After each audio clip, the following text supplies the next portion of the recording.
ਕਰਦੇ ਨੇ ਕਾਲ ਅਜੀਤ ਅਟਵਾਲ 559 374 45 41 ਦੇ ਉੱਤੇ। ਇਹਨਾਂ ਸਾਰਿਆਂ ਦਾ ਬਹੁਤ ਬਹੁਤ ਧੰਨਵਾਦ।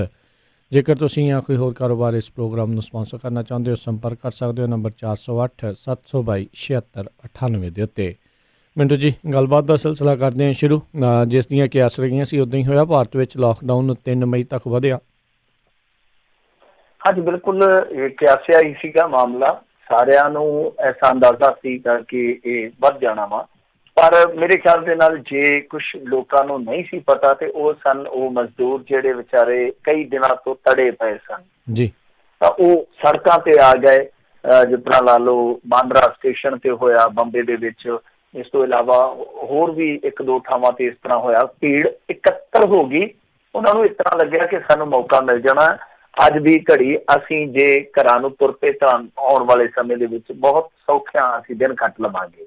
ਪਰ ਉਹਨਾਂ ਨੂੰ ਨਹੀਂ ਸੀਗਾ ਪਤਾ ਕਿ ਟ੍ਰੇਨਾਂ ਜਿਹੜੀ ਇਹਨਾਂ ਨੇ ਆਵਾਜਾਈ ਆਖਿਆ ਸੀਗਾ ਕਿ ਚੱਲੂਗੀ, ਬਾਅਦ ਦੇ ਵਿੱਚ ਉਹ ਰੱਦ ਕਰ ਦਿੱਤੀ ਸੀਗੀ। ਤਾਂ ਬਹਰਹਾਲ ਬਹੁਤ ਵੱਡਾ ਲਾਠੀਚਾਰਜ ਵੀ ਹੋਇਆ ਬਾਂਦਰਾ ਦੇ ਵਿੱਚ, ਕਿਉਂਕਿ ਇਕੱਠ ਕਾਫੀ ਹੋ ਗਿਆ। ਲਾਠੀਚਾਰਜ ਉਹਨਾਂ ਨੇ ਕੀਤਾ, ਫਿਰ ਉਹ ਸਾਰੇ ਉੱਥੋਂ ਖੰਡਾਏ ਗਏ ਆ। ਫਿਰ ਕਹਿੰਦੇ ਜੀ ਕਿ ਤੁਸੀਂ ਟਿਕ ਕੇ ਬੈਠੋ, ਅਸੀਂ ਤੁਹਾਨੂੰ ਰੋਟੀ ਰੱਪਾ ਦੇਵਾਂਗੇ ਸਾਰਾ ਕੁਝ।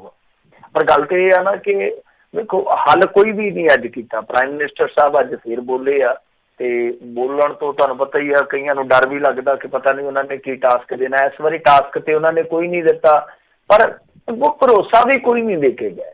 ਹਾਂ, ਨੁਕਤੇ ਜ਼ਰੂਰ ਦੇ ਗਏ ਆ। ਮੈਂ ਤੁਹਾਨੂੰ ਦੱਸ ਦੇਣਾ 7 ਨੁਕਤੇ ਆ ਜੇ ਕੋਈ ਅਪਣਾਉਣਾ ਚਾਹਵੇ। ਉਹ ਕਹਿੰਦੇ ਆ ਕਿ ਇੱਕ ਤੇ ਆ ਕਿ ਬਜ਼ੁਰਗਾਂ ਦਾ ਖਿਆਲ ਰੱਖੋ, ਖਾਸ ਕਰਕੇ ਉਹਨਾਂ ਦਾ ਜਿਨ੍ਹਾਂ ਨੂੰ ਬਿਮਾਰੀਆਂ ਨੇ। ਦੂਜਾ ਕਹਿੰਦੇ ਕਿ ਸਮਾਜਿਕ ਦੂਰੀਆਂ ਦੀ ਪਾਲਣਾ ਕਰੋ। ਤਾਂ ਦੂਰੀਆਂ ਦੀ ਪਾਲਣਾ ਤੇ ਜਨਤਾ ਬਹੁਤ ਕਰ ਹੀ ਰਹੀ ਹੈ, ਤੁਹਾਨੂੰ ਪਤਾ ਸਮਾਜਿਕ ਦੂਰੀਆਂ ਤੇ ਪਹਿਲਾਂ ਹੀ ਬਹੁਤ ਨੇ। ਫਿਰ ਘਰ ਦੇ ਬਣੇ ਮਾਸਕ ਦੀ ਵਰਤੋਂ ਕਰੋ ਆਂਦੇ ਆ। ਇਸ ਤੋਂ ਇਲਾਵਾ ਕਹਿੰਦੇ ਆ ਕਿ ਆਪਣੀ ਇਮਿਊਨਿਟੀ ਨੂੰ ਬਿਹਤਰ ਬਣਾਓ ਤੇ ਸਹਾਇਤਾ ਲਈ ਆਰੋਗਿਆ ਸੇਤੂ ਐਪ ਨੂੰ ਡਾਊਨਲੋਡ ਕਰ ਲਓ। ਫਿਰ ਕਹਿੰਦੇ ਆ ਗਰੀਬ ਪਰਿਵਾਰਾਂ ਨੂੰ ਭੋਜਨ ਮੁਹੱਈਆ ਕਰਵਾ ਕੇ ਉਹਨਾਂ ਦੀ ਇਮਦਾਦ ਕਰੋ। 6ਵਾਂ ਨੁਕਤਾ ਹੈ ਆਪਣੇ ਵਰਕਰਾਂ ਪ੍ਰਤੀ ਹਮਦਰਦੀ ਰੱਖੋ, ਉਹਨਾਂ ਦਾ ਰੁਜ਼ਗਾਰ ਖਤਮ ਨਾ ਕਰੋ। 7ਵਾਂ ਤੇ ਆਖਰੀ ਜੋ ਉਹਨਾਂ ਨੇ ਨੁਕਤਾ ਜਾਂ ਮੰਤਰ ਸਮਝਾਇਆ ਭਾਰਤ ਦੇਸ਼ ਵਾਸੀਆਂ ਨੂੰ, ਉਹ ਇਹ ਆ ਕਿ ਕਰੋਨਾ ਵਾਇਰਸ ਯੋਧਿਆਂ ਦਾ ਸਨਮਾਨ ਕੀਤਾ ਜਾਣਾ ਚਾਹੀਦਾ ਹੈ। ਇਹ ਤਾਂ ਮੇਰੇ ਖਿਆਲ ਦੇ ਨਾਲ ਸਭ ਨੂੰ ਪਤਾ ਹੀ ਆ ਕਿ ਖਿਆਲ ਕੀਤਾ ਜਾਣਾ ਚਾਹੀਦਾ, ਸਨਮਾਨ ਕੀਤਾ ਜਾਣਾ ਚਾਹੀਦਾ, ਪਰ ਉਹਨਾਂ ਨੂੰ ਬਿਹਤਰ ਸੁਰੱਖਿਆ ਵੀ ਦੇਣੀ ਚਾਹੀਦੀ, PPE ਵਗੈਰਾ ਵੀ ਦੇਣੇ ਚਾਹੀਦੇ ਆ। ਖੈਰ, ਹੁਣ ਤੁਸੀਂ ਆਹ 7 ਨੁਕਤੇ ਵਿਚਾਰ ਲਓ ਆਪ ਕਿ ਕੋਈ ਵੀ ਜ਼ਿੰਮੇਵਾਰੀ ਪ੍ਰਧਾਨ ਮੰਤਰੀ ਨੇ ਆਪਣੇ ਜਾਂ ਆਪਣੇ ਪ੍ਰਸ਼ਾਸਕੀ ਅਮਲੇ ਫੈਲੇ ਤੇ ਲਈ ਆ। ਸਾਰਾ ਕੁਛ ਲੋਕ ਹੀ ਕਰੀ ਜਾਣ। ਸੋ ਸਾਰਾ ਕੁਛ ਇੱਕ ਵਾਰੀ ਫਿਰ ਉਹ ਲੋਕਾਂ ਤੇ ਸੁੱਟ ਕੇ ਰੁਖਸਤ ਹੋ ਗਏ ਆ। ਉਹ ਮੇਰੇ ਖਿਆਲ ਦੇ ਨਾਲ ਹੁਣ ਸੋਚ ਕੇ ਚੱਲ ਰਹੇ ਆ ਕਿ ਆਉਣ ਵਾਲੇ ਦਿਨਾਂ ਦੇ ਵਿੱਚ ਸ਼ਾਇਦ ਬਿਹਤਰੀ ਹੋ ਜਾਏਗੀ, ਕਿਉਂਕਿ ਉਹਨਾਂ ਨੇ ਇੱਕ ਸੰਕੇਤ ਦਿੱਤਾ ਕਿ 20 ਤਰੀਕ ਤੱਕ ਉਹਨਾਂ ਜ਼ਿਲ੍ਹਿਆਂ ਦੇ ਵਿੱਚ ਖਾਸ ਤੌਰ ਤੇ ਜਾਂ ਉਹਨਾਂ ਇਲਾਕਿਆਂ ਦੇ ਵਿੱਚ ਖਾਸ ਤੌਰ ਤੇ ਜਿੱਥੇ ਕੋਈ ਹੌਟਸਪੌਟ ਨਹੀਂ ਹੋਏਗਾ, ਉੱਥੇ ਸਸ਼ਰਤ ਮਤਲਬ ਕਿ ਸ਼ਰਤਾਂ ਦੇ ਤਹਿਤ ਅਸੀਂ ਕੁਛ ਖੁੱਲ੍ਹ ਦੇ ਦਿਆਂਗੇ, ਢਿੱਲ ਦੇ ਦਿਆਂਗੇ। ਤਾਂ ਇਹ ਸੰਕੇਤ ਉਹਨਾਂ ਨੇ ਜ਼ਰੂਰ ਦਿੱਤਾ ਕਿ ਲਗਭਗ 1 ਹਫ਼ਤਾ ਯਾਨੀ 6 ਕੁ ਦਿਨ ਬਾਕੀ ਆ, 6 ਕੁ ਦਿਨ ਬਕਾਇਆ, ਫਿਰ ਉਦੋਂ ਅਸੀਂ ਕੁਛ ਖਾਸ ਸ਼ਰਤਾਂ ਦੇ ਤਹਿਤ ਕੁਛ ਖਾਸ ਥਾਵਾਂ ਤੇ ਰਿਆਇਤ ਜ਼ਰੂਰ ਦੇਵਾਂਗੇ। ਸੋ ਇਹ ਪ੍ਰਧਾਨ ਮੰਤਰੀ ਦੇ 7 ਨੁਕਤੇ ਸੀਗੇ। ਹੁਣ ਜੇ ਇਹਨਾਂ ਨੂੰ ਵਿਚਾਰਾਂਗੇ ਤਾਂ ਮੇਰੇ ਖਿਆਲ ਦੇ ਨਾਲ ਇੱਥੇ ਹੀ ਰਹਿ ਜਾਵਾਂਗੇ। ਤੁਸੀਂ ਆਪ ਹੀ ਅੰਦਾਜ਼ਾ ਲਾ ਲਓ ਕਿ ਇਮਿਊਨਿਟੀ ਨੂੰ ਕਹਿੰਦੇ ਮਜ਼ਬੂਤ ਬਣਾਓ, ਤੇ ਮਜ਼ਬੂਤ 5 ਕਿਲੋ ਚਾਵਲ ਦੇ ਨਾਲ 5 ਜੀ ਇਮਿਊਨਿਟੀ ਨੂੰ ਕਿਵੇਂ ਮਜ਼ਬੂਤ ਬਣਾਉਣਗੇ, ਤੁਸੀਂ ਆਪ ਹੀ ਅੰਦਾਜ਼ਾ ਲਾ ਲਓ। ਫਿਰ ਉਹ ਕਹਿੰਦੇ ਆ ਕਿ ਗਰੀਬ ਪਰਿਵਾਰਾਂ ਨੂੰ ਭੋਜਨ ਮੁਹੱਈਆ ਕਰਵਾਓ। ਹੁਣ ਬਾਬਾ ਜੀ, ਜਿੱਥੇ ਸਾਰੇ ਹੈ ਹੀ ਗਰੀਬ ਆ, ਕਿਸੇ ਪਿੰਡ 'ਚ ਕਿਸੇ ਦੂਰ ਦਰਾਜ ਦੇ ਇਲਾਕੇ ਦੇ ਵਿੱਚ ਜਾਂ ਬਸਤੀ ਦੇ ਵਿੱਚ, ਉੱਥੇ ਕੌਣ ਜਾ ਕੇ ਇਮਦਾਦ ਕਰੇ? ਲੋਕ ਤੇ ਪਹੁੰਚ ਨਹੀਂ ਰਹੇ। ਹੁਣ ਪੰਜਾਬ ਥੋੜੀ ਨਾ ਹਰੇਕ ਥਾਂ ਤੇ, ਹਰਿਆਣਾ ਥੋੜੀ ਨਾ ਹਰੇਕ ਥਾਂ ਤੇ ਜਿੱਥੇ ਉਹਨਾਂ ਦੇ ਕੋਲ ਅੰਨ ਵਾਧੂ ਹੈ, ਜਿੱਥੇ ਬਿਆਨਤਦਾਰੀ ਵੀ ਵਾਧੂ ਆ ਜਾਂਦੀ ਹੈ ਪੰਜਾਬੀਆਂ ਕੋਲ ਖਾਸ ਤੌਰ ਤੇ। ਪੰਜਾਬ ਥੋੜੀ ਨਾ ਹਰੇਕ ਥਾਂ ਤੇ, ਹਰੇਕ ਥਾਂ ਤੇ ਇਸ ਤਰ੍ਹਾਂ ਦਾ ਮਾਹੌਲ ਹੈ ਹੀ ਨਹੀਂ ਹੈ ਕਿ ਕੋਈ ਬੰਦਾ ਆਪਣੀ ਬੁਰਕੀ ਵੀ ਮੂੰਹ ਚੋਂ ਕੱਢ ਕੇ ਦੂਜੇ ਦੇ ਮੂੰਹ 'ਚ ਪਾ ਦੇਵੇ। ਐਸੀ ਵਿਰਾਸਤ ਵੀ ਨਹੀਂ ਹੈ ਕਿਤੇ। ਤਾਂ ਹਰੇਕ ਥਾਂ ਦੀ ਆਪਣੀ ਆਪਣੀ ਉੱਥੇ ਸੱਭਿਅਤਾ ਹੁੰਦੀ ਆ, ਆਪੋ ਆਪਣਾ ਸੱਭਿਆਚਾਰ ਹੁੰਦਾ, ਆਪੋ ਆਪਣਾ ਉੱਥੇ ਕਾਰ ਵਿਹਾਰ ਹੁੰਦਾ, ਸਭ ਦਾ ਅਲੱਗ ਅਲੱਗ ਆ। ਤਾਂ ਇਹਨਾਂ ਨੂੰ ਇਹ ਸੋਚਣਾ ਚਾਹੀਦਾ ਜੋ ਇਹ ਸਾਰਾ ਕੁਛ ਸੁਝਾ ਰਹੇ ਕਿ ਤੁਸੀਂ ਕੀ ਕਰ ਰਹੇ ਹੋ। ਇਸ ਟਾਈਮ ਜੇ ਇਕੋਨਮੀ ਦੀ ਵੀ ਗੱਲ ਕਰੀਏ, ਕੋਈ ਵੱਡਾ ਪੈਕੇਜ ਦੇਣ ਦਾ ਇਸ ਵੇਲੇ ਹੱਕ ਬਣਦਾ ਸੀਗਾ। ਮੈਂ ਹਾਲਾਂਕਿ ਚਲੋ ਇਸ ਹੱਕ ਦੇ ਵਿੱਚ ਆ ਕਿ ਕੋਈ ਚਾਰਾ ਹੋਰ ਹੈ ਨਹੀਂ ਗਾ। ਪ੍ਰਧਾਨ ਸੇਵਕ ਜੋ ਫੈਸਲਾ ਕਰ ਰਿਹਾ, ਅਸੀਂ ਮੇਰੇ ਖਿਆਲ ਦੇ ਨਾਲ ਸਹਿਮਤ ਹੋਵਾਂਗੇ ਕਿਤੇ ਨਾ ਕਿਤੇ ਕਿ ਸਾਰੀ ਦੁਨੀਆ ਦੇ ਵਿੱਚ ਹੀ ਇਸ ਤਰ੍ਹਾਂ ਚੱਲਦਾ ਪਿਆ। ਜਿੱਥੇ ਜਿੱਥੇ ਵੀ ਲੋਕਡਾਊਨ 'ਚ ਥੋੜ੍ਹੀ ਜਿਹੀ ਕੁਤਾਹੀ ਹੋਈ ਹੈ, ਤੁਰਕੀ ਤੁਹਾਡੇ ਸਾਹਮਣੇ ਉਦਾਹਰਨ ਆ, ਉਹ ਮਿੰਟਾਂ ਦੇ ਵਿੱਚ ਈਰਾਨ ਦੇ ਬਰੋਬਰ ਆ ਖਲੋਤਾ ਤਕਰੀਬਨ, ਜੀ ਤੁਰਕੀ ਹੈ ਜਿਹੜਾ, ਕਿਉਂਕਿ ਉਹਨਾਂ ਨੇ ਥੋੜ੍ਹੀ ਜਿਹੀ ਢਿਲਾਈ ਕੀਤੀ। ਅਸੀਂ ਇਹ ਨਹੀਂ ਕਹਿ ਸਕਦੇ ਕਿ ਹਾਂ ਭਾਈ ਖੁੱਲ੍ਹ ਕਰ ਦਿਓ, ਫਲਾਂ ਕਰ ਦਿਓ, ਪਰ ਘੱਟੋ ਘੱਟ ਲੋਕਾਂ ਨੂੰ ਤੁਸੀਂ ਥੋੜ੍ਹਾ ਜਿਹਾ ਸੋਚ ਕੇ ਵਿਚਾਰ ਕੇ ਤੇ ਚਲੋ ਨਾ, ਉਹਨਾਂ ਨੂੰ ਜੀਵਨ ਦਾ ਕੋਈ ਰਸਤਾ ਤੇ ਦਿਖਾਓ ਨਾ, ਕਿ ਉਹਨਾਂ ਨੇ ਜ਼ਿੰਦਗੀ ਕਿਸ ਤਰ੍ਹਾਂ ਕੱਟਣੀ ਆ। ਕੋਈ ਉਹਨਾਂ ਦੇ ਖਾਤਿਆਂ 'ਚ ਪੈਸਾ ਪਾ ਦਿਓ ਜਿਹਦੇ ਨਾਲ ਬਾਜ਼ਾਰ ਵੀ ਥੋੜ੍ਹਾ ਤਰਲ ਰਵੇ। ਬਾਜ਼ਾਰ ਤੇ ਖੁਸ਼ਕ ਹੋਣ ਡਿਆ ਹੁਣ ਦਿਨੋਂ ਦਿਨ, ਜੀ ਦਿੱਤਾ ਕੁਛ ਨਹੀਂ ਹੈ। ਸਾਰੀ ਜ਼ਿੰਮੇਵਾਰੀ ਜਿਹੜੀ ਆ ਉਹ ਦੇ ਗਏ ਲੋਕਾਂ ਤੇ ਕਿ ਤੁਸੀਂ ਭਾਈ ਚੱਲੀ ਚਲੋ। ਬਾਕੀ ਕਰੋਨਾ ਵਾਇਰਸ ਨਾਲ ਜੁੜੀਆਂ ਕੁਛ ਹੋਰ ਅਪਡੇਟਸ ਮੈਂ ਦੱਸ ਦਿੰਦਾ ਜਲਦੀ ਕਿ ਕੁੱਲ ਅੰਕੜਾ ਤਕਰੀਬਨ ਸਾਡੇ 19 ਲੱਖ 20 ਲੱਖ ਹੀ ਕਹਿ ਸਕਦੇ ਹਾਂ, ਕਿ ਕਿਉਂਕਿ ਜਦੋਂ ਆਪਾਂ ਗੱਲਬਾਤ ਸ਼ਾਇਦ ਖਤਮ ਕਰਾਂਗੇ ਤਾਂ ਉਦੋਂ ਤੱਕ ਇਹ ਅੰਕੜਾ ਉੱਥੇ ਪਹੁੰਚ ਜਾਏਗਾ ਜਾਂ ਕੁਛ ਦੇਰ ਬਾਅਦ। ਤਾਂ ਡੈਥਸ ਨੇ ਜਿਹੜੀਆਂ ਉਹ ਇਸ ਵੇਲੇ 1,21,000 ਲਗਭਗ 1.25 ਲੱਖ, ਰਿਕਵਰਡ ਲਗਭਗ 4.25 ਲੱਖ। ਤਾਂ ਇਹ ਇਸ ਵੇਲੇ ਦਾ ਤਾਜ਼ਾ ਅੰਕੜਾ ਹੈ ਜੋ ਸੰਸਾਰ ਭਰ ਦੇ ਵਿੱਚ ਵੇਖਿਆ ਜਾ ਰਿਹਾ। ਦੂਸਰੇ ਪਾਸੇ ਮੈਂ ਤੁਰਕੀ ਦੀ ਗੱਲ ਕਰ ਰਿਹਾ ਸੀਗਾ, ਦੇਖ ਲਓ ਤੁਰਕੀ ਕਿੰਨੀ ਜਲਦੀ ਨਾਲ ਤਾਂ ਚੜਿਆ, 61,000 ਪੇਸ਼ੈਂਟ ਹੋ ਗਏ ਉੱਥੇ, 61,000 ਕੁਝ ਦਿਨਾਂ ਦੇ ਅੰਦਰ ਅੰਦਰ। ਤਾਂ ਮੈਨੂੰ ਲੱਗਦਾ ਕਿ ਇਹ ਈਰਾਨ ਨੂੰ ਬਹੁਤ ਜਲਦੀ ਪਿੱਛੇ ਛੱਡ ਜਾਣਗੇ, ਕਿਉਂਕਿ ਇਹਨਾਂ ਨੇ ਬਹੁਤ ਬੇਵਕੂਫਾਨਾ ਕੰਮ ਕੀਤਾ ਉੱਥੇ। ਤਾਂ ਖੈਰ ਜੇ ਆਪਾਂ ਗੱਲ ਕਰੀਏ ਇੰਡੀਆ ਦੀ, ਇਸ ਵੇਲੇ ਇੰਡੀਆ 10,000 ਨੂੰ ਐਕਰੋਸ ਕਰ ਗਿਆ ਤੇ ਡੈਥਸ ਨੇ ਜਿਹੜੀਆਂ ਉਹ ਲਗਭਗ 360 ਦੇ ਕਰੀਬ। ਤਾਂ ਕੁਛ ਹੋਰ ਜਿਹੜੀਆਂ ਖਬਰਾਂ ਨੇ ਜੇ ਸੰਸਾਰ ਪੱਧਰ ਤੋਂ ਵੇਖੀਏ ਤਾਂ COVID-19 ਦੇ ਮਾਮਲੇ 'ਚ ਜੋ ਸੰਯੁਕਤ ਰਾਸ਼ਟਰ ਹੈ UN, ਉਹ ਵੀ ਵਿਚਾਰਾ ਸਹਿਮਿਆ ਸਿਰਮਿਆ ਜਿਹਾ, ਕਿਉਂਕਿ 199 ਉਹਨਾਂ ਦੇ ਆਪਣੇ ਜਿਹੜੇ ਕਰਮਚਾਰੀ ਉਹ ਇਨਫੈਕਟਡ ਹੈ। ਇਸ ਵੇਲੇ 3 ਦੀ ਮੌਤ ਹੋ ਗਈ ਹੈ। UN ਜਿਹੜੇ ਆ ਉਹ ਆਪ ਕਹਿ ਰਿਹਾ। ਤਾਂ ਭਾਰਤ ਦੇ ਵਿੱਚ ਲੋਕਡਾਊਨ ਦੀ ਮਿਆਦ ਵਧਾਉਣ ਤੇ WHO ਨੇ ਸ਼ਲਾਘਾ ਕੀਤੀ ਹੈ, ਪਰ ਨਾਲ ਹੀ ਸ਼ਲਾਘਾ ਹੋਈ ਹੈ ਸਿੱਖਾਂ ਦੀ। ਨਿਊ ਜਰਸੀ ਦੇ ਜਿਹੜੇ ਗਵਰਨਰ ਆ ਉਹਨਾਂ ਵੱਲੋਂ ਸ਼ਾਇਦ ਕਿਹਾ ਗਿਆ ਕਿ ਕਰੋਨਾ ਦੇ ਦੌਰ ਵਿੱਚ ਸਿੱਖਾਂ ਤੋਂ ਸੇਵਾ ਤੇ ਸਮਾਨਤਾ ਬਾਰੇ ਸਿੱਖਣਾ ਚਾਹੀਦਾ ਹੈ। ਵੈਸੇ ਉਹਨਾਂ ਨੇ ਬਹੁਤ ਸ਼ਬਦ ਜਿਹੜੇ ਆ ਵਧੀਆ ਇਸਤੇਮਾਲ ਕੀਤੇ ਕਿ ਸਿੱਖਾਂ ਤੋਂ ਸੇਵਾ ਤੇ ਸਮਾਨਤਾ ਬਾਰੇ ਸਿੱਖਣਾ, ਸੱਚੇ ਕਿਸ ਤਰ੍ਹਾਂ ਤਰਤੀਬ ਵਰਤਾ ਗਿਆ। ਤਾਂ ਖੈਰ ਪਾਕਿਸਤਾਨ ਤੋਂ ਵੱਡੀ ਖਬਰ ਹੈ, ਕਰਤਾਰਪੁਰ ਸਾਹਿਬ ਕੋਰੀਡੋਰ ਹੈ ਜਿਹੜਾ ਉਹ 24 ਅਪ੍ਰੈਲ ਤੱਕ ਉਹਨਾਂ ਨੇ ਬੰਦ ਕਰਨ ਦਾ ਐਲਾਨ ਕੀਤਾ। ਯਾਨੀ ਐਲਾਨ ਤੇ ਅੱਗੇ ਸੀਗਾ, ਥੋੜਾ ਹੋਰ ਵਧਾ ਦਿੱਤਾ, ਐਕਸਟੈਂਡ ਕਰ ਦਿੱਤਾ ਉਸ ਨੂੰ। ਦੂਜੇ ਪਾਸੇ 100 ਤੋਂ ਵੱਧ ਪਾਕਿਸਤਾਨ ਦੇ ਵਿੱਚ ਮੈਡੀਕਲ ਸਟਾਫ ਹੈ ਜਿਹੜਾ ਉਹ ਕਰੋਨਾ ਪੋਜ਼ਿਟਿਵ ਹੈ। ਇਹ ਉਹਨਾਂ ਵਾਸਤੇ ਇੱਕ ਬਹੁਤ ਵੱਡੀ ਮੈਂ ਕਹੂੰਗਾ ਕਿ ਚਿੰਤਾ ਹੋਣੀ ਚਾਹੀਦੀ ਹੈ, ਕਿਉਂਕਿ ਡਾਕਟਰ ਜਦੋਂ ਤੁਹਾਡੇ ਇੰਨੀ ਵੱਡੀ ਗਿਣਤੀ 'ਚ ਇਨਫੈਕਟਡ ਹੋਣੇ ਸ਼ੁਰੂ ਹੋ ਜਾਣ, ਫਿਰ ਤੁਹਾਡੀਆਂ ਸਿਹਤ ਸੇਵਾਵਾਂ ਜਿਹੜੀਆਂ ਕਿ ਪਹਿਲਾਂ ਹੀ ਆਪਾਂ ਏਸ਼ੀਆ ਦੇ ਵਿੱਚ ਦੇਖਦੇ ਹਾਂ ਕਿਸ ਤਰ੍ਹਾਂ ਦੀਆਂ, ਤਾਂ ਉਹ ਹੋਰ ਪ੍ਰਭਾਵਿਤ ਹੁੰਦੀ ਆ। ਕਰੋਨਾ ਵਾਇਰਸ ਨੂੰ ਲੈ ਕੇ UK 'ਚੋਂ ਖਬਰ ਇਹ ਆ ਕਿ ਬੀਤੇ 24 ਘੰਟਿਆਂ ਦੇ ਦੌਰਾਨ ਉੱਥੇ 778 ਮੌਤਾਂ ਹੋਈਆਂ। ਸੋ UK ਦਾ ਅੰਕੜਾ ਜਿਹੜਾ ਉਹ ਆਪਣੇ ਆਪ ਦੇ ਵਿੱਚ ਹੈਰਾਨ ਕਰਦਾ ਕਿ ਉਹ ਸਟੇਬਲ ਹੀ ਚੱਲ ਰਿਹਾ, ਥੋੜਾ ਬਹੁਤ ਕਦੇ ਕਦੇ ਘਟਦਾ, ਰਾਹਤ ਉਹਨਾਂ ਨੂੰ ਦਿੰਦਾ ਕਦੇ ਕਦੇ ਪਰਮਾਤਮਾ, ਪਰ ਨਿਰੰਤਰ ਨਹੀਂ। ਤਾਂ ਦੂਸਰੇ ਪਾਸੇ ਜੇ ਆਪਾਂ ਗੱਲ ਕਰੀਏ ਇੰਡੀਆ ਦੀ, ਤਾਂ ਇੰਡੀਆ ਦੇ ਵਿੱਚ 3 ਮਈ ਤੱਕ ਟ੍ਰੇਨਾਂ ਜਿਹੜੀਆਂ ਇਹਨਾਂ ਨੇ ਰੱਦ ਕਰ ਦਿੱਤੀਆਂ ਨੇ। ਮੈਂ ਜਿਵੇਂ ਤੁਹਾਨੂੰ ਕਿਹਾ ਕਿ ਇਹਨਾਂ ਨੇ ਰੱਦ ਕਰ ਦਿੱਤੀਆਂ ਟ੍ਰੇਨਾਂ।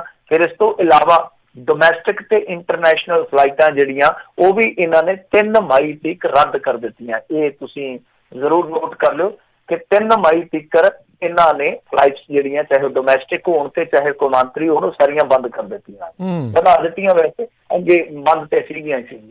ਫਿਰ ਦਿੱਲੀ ਦੇ ਵਿੱਚ ਜੋ ਪਾਸ ਬਣੇ ਹੋਏ ਸਨ ਉਹਨਾਂ ਦੀ ਵੈਲਿਡਿਟੀ ਹੈ ਜਿਹੜੀ ਉਹ ਇਹਨਾਂ ਨੇ ਵਧਾ ਦਿੱਤੀ ਕਰਕੇ, ਕਿਉਂਕਿ ਇਹ ਅੱਗੇ ਲੈ ਕੇ ਜਾਣਗੇ। ਉਹਨਾਂ ਨੂੰ ਪਤਾ ਹੀ ਹੈ ਕਿ ਲਾਕਡਾਊਨ ਤਾਂ ਹੈ ਹੀ ਆ, ਸ਼ਾਇਦ ਸਾਨੂੰ ਹੋਰ ਵੀ ਲਿਜਾਣਾ ਪਵੇ, ਕਿਉਂਕਿ ਦਿੱਲੀ ਤੇ ਮਹਾਰਾਸ਼ਟਰ ਦੇ ਵਿੱਚੋਂ ਮਾਮਲੇ ਜਿਹੜੇ ਆ ਬੜੇ ਤੇਜ਼ੀ ਨਾਲ ਆ ਰਹੇ ਆ। ਦੂਜੇ ਪਾਸੇ ਦਿੱਲੀ 'ਚ ਮਜ਼ਦੂਰਾਂ ਦੀ ਹਾਲਾਤ ਜਿਹੜੇ ਹੈਗੇ ਆ ਉਹ ਇਹ ਆ ਕਿ ਦੁਪਹਿਰ ਦੇ ਖਾਣੇ ਲਈ ਸਵੇਰ ਤੋਂ ਹੀ ਲਾਈਨਾਂ ਲੱਗ ਜਾਂਦੀਆਂ, ਉਹ ਲੰਬੀਆਂ ਲਾਈਨਾਂ, ਬਹੁਤ ਲੰਬੀਆਂ ਲਾਈਨਾਂ ਵੇਖ ਕੇ ਮੇਰੇ ਖਿਆਲ ਦੇ ਨਾਲ ਪੇਟ ਦੀਆਂ ਅੰਦਰਾਂ ਜਿਹੜੀਆਂ ਉਹ ਹੀ ਜਿਹੜੀਆਂ ਭੁਖਿਆਰੀਆਂ ਨੇ ਉਹ ਹੀ ਦਮ ਤੋੜ ਜਾਣ ਕਿ ਇੰਨੀ ਲਾਈਨ 'ਚ ਲੱਗਣਾ ਪਊਗਾ, ਐਡੀ ਲਾਈਨ 'ਚ ਲੱਗਣਾ ਪਊਗਾ ਖਾਣੇ ਵਾਸਤੇ।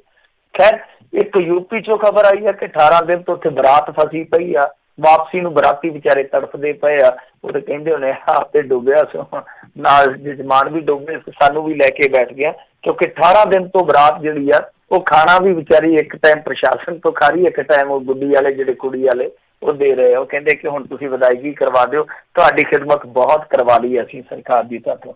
ਤਾਂ ਖੈਰ ਦੂਜੇ ਪਾਸੇ ਰਾਹਤ ਜਿਹੜੀ ਇੱਕ ਵੱਡੀ ਹੈ ਕੇਰਲ ਦੇ ਵਿੱਚ ਉਹ ਇਹ ਆ ਕਿ 52% ਉਹਨਾਂ ਦੇ ਮਰੀਜ਼ ਰਿਕਵਰ ਹੋ ਗਏ ਆ।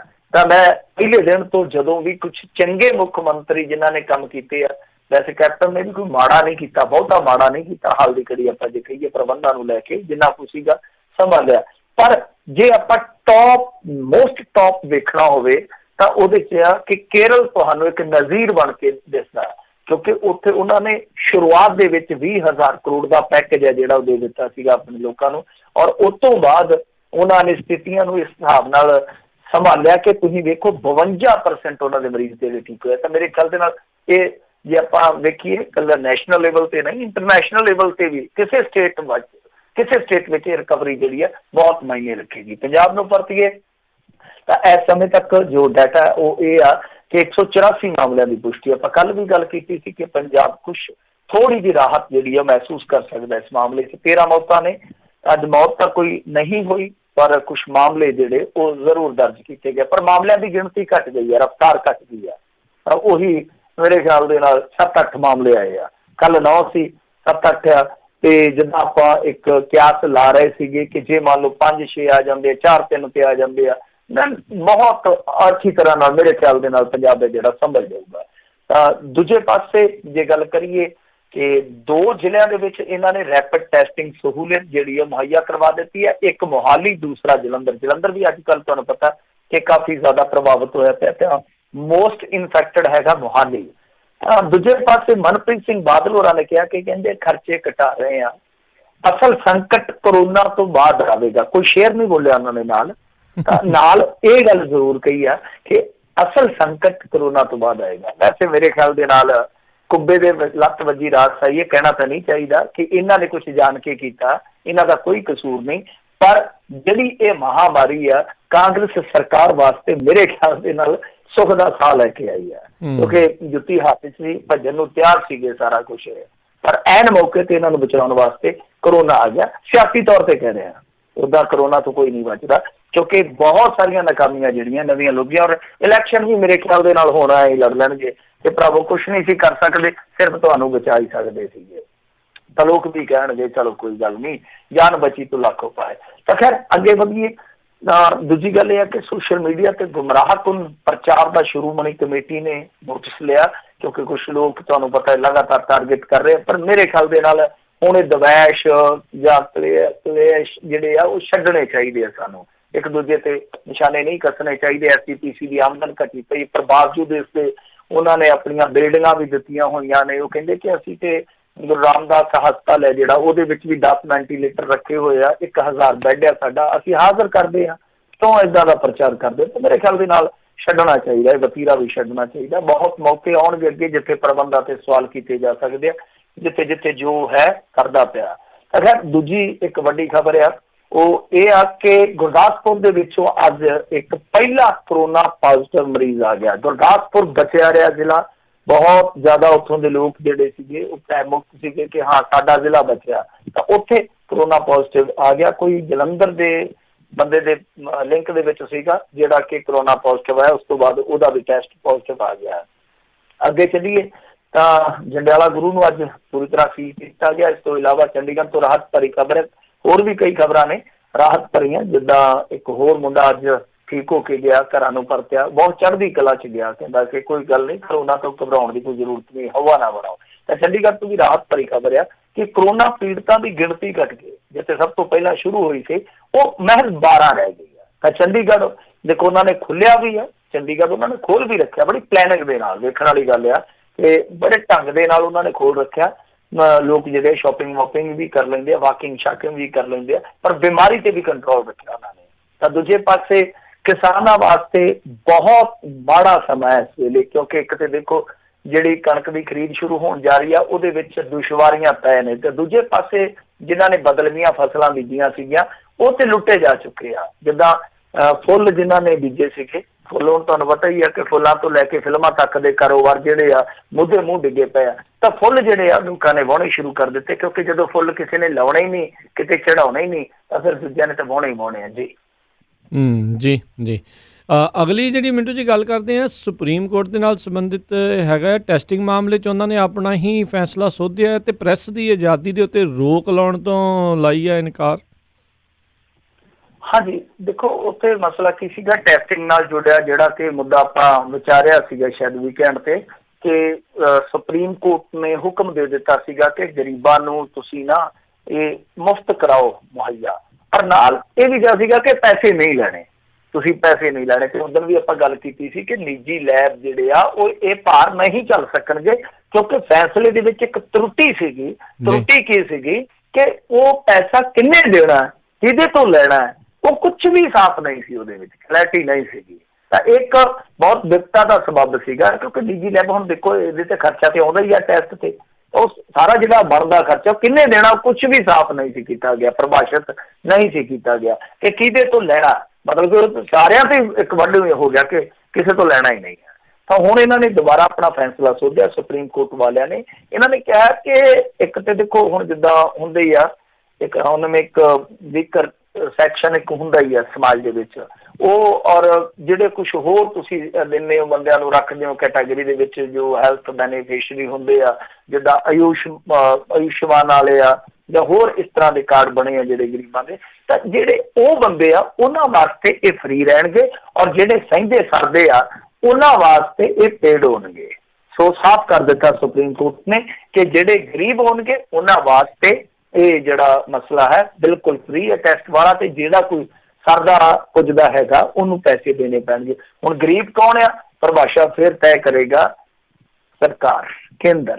ਕਿਉਂ? ਕਿਉਂਕਿ ਦੇਖੋ ਇੱਥੇ ਹੁਣ ਉਹਨੂੰ ਵੀ ਅਮੀਰ ਮੰਨ ਲਿਆ ਜਾਂਦਾ ਨਾ, ਜੇ ਮੰਨ ਲਓ ਤੁਹਾਡੇ ਕੋਲ ਕੱਖ ਨਹੀਂ, ਤੁਸੀਂ ਕਿਰਾਏ ਦੇ ਮਕਾਨ 'ਚ ਰਹਿੰਦੇ ਹੋ, ਕੋਈ ਜ਼ਮੀਨ ਨਹੀਂ, ਕੋਈ ਜਾਇਦਾਦ ਨਹੀਂ, ਤੇ ਤੁਸੀਂ ਲੱਖ ਰੁਪਈਆ ਕੋਈ 20% 25% ਵਿਆਜ ਤੇ ਲੈ ਕੇ ਕੋਈ ਆਟੋ ਪਾ ਲਿਆ, ਤੇ ਉਹਨਾਂ ਨੇ ਕਹਿ ਦੇਣਾ ਕਿ ਤੂੰ ਤੇ ਅਮੀਰ ਹੈ, ਤੂੰ ਤੇ ਲੋਨ ਲਈ ਬੈਠਾ ਬੈਂਕ ਤੋਂ, ਤਾਂ ਉਹਨੂੰ ਵੀ ਅਮੀਰ ਗਿਣ ਲਿਆ ਜਾਂਦਾ ਨਾ। ਤਾਂ ਇਹ ਸਮੱਸਿਆ ਸਾਡੇ ਇੱਥੇ ਪੈਦਾ ਹੋ ਜਾਂਦੀ ਆ ਕਿ ਅਸਲ ਦੇ ਵਿੱਚ ਲੋੜਵੰਦ ਕੌਣ ਆ, ਜ਼ਰੂਰਤਮੰਦ ਕੌਣ ਆ। ਪਰ ਇਸ ਵੇਲੇ ਤੇ ਸਾਰੇ ਇੱਕੋ ਜਿਹੇ ਹੋਏ ਪਏ ਆ ਨਾ, ਤਕਰੀਬਨ 81% ਆਬਾਦੀ ਅੱਗੇ ਤੇ ਕਾਗਜ਼ੀ ਤੌਰ ਤੇ ਆ, ਪਰ ਉਹਦੇ ਵਿੱਚ ਮੇਰੇ ਖਿਆਲ ਦੇ ਨਾਲ ਹੁਣ ਐਕਸਟਰਾ ਰਲ ਗਈ ਆ ਆਬਾਦੀ, ਜਿਹੜੇ ਕਿ ਮਿਡਲ ਕਲਾਸ ਵਾਲੇ ਨਾ ਇੱਧਰ ਨਾ ਉੱਧਰ, ਕੁਛ ਉਹ ਵੀ ਆ ਗਏ ਹੋਣੇ ਇਸ ਕੈਟਾਗਰੀ 'ਚ, ਕਿਉਂਕਿ ਥੋੜਾ ਬਹੁਤਾ ਜਿਹੜਾ ਜੋੜਿਆ ਸੀਗਾ ਉਹ ਵੀ ਰੋੜਨਾ ਪੈ ਗਿਆ। ਖੈਰ ਪ੍ਰੈਸ ਦੀ ਆਜ਼ਾਦੀ ਵਾਲਾ ਮਸਲਾ ਕੀ ਸੀਗਾ ਕਿ ਕੁਛ ਬੰਦੇ ਇਹਨਾਂ ਦੇ ਤਬਲੀਗੀਆਂ ਦੇ ਉਹ ਚੱਲ ਗਏ ਸਨ ਸੁਪਰੀਮ ਕੋਰਟ 'ਚ, ਕਿ ਕੁਛ ਭਾਰਤ ਵੰਸ਼ ਦੇ ਜਿਹੜੇ ਪੱਤਰਕਾਰ ਆ, ਤੁਹਾਨੂੰ ਪਤਾ ਹੀ ਆ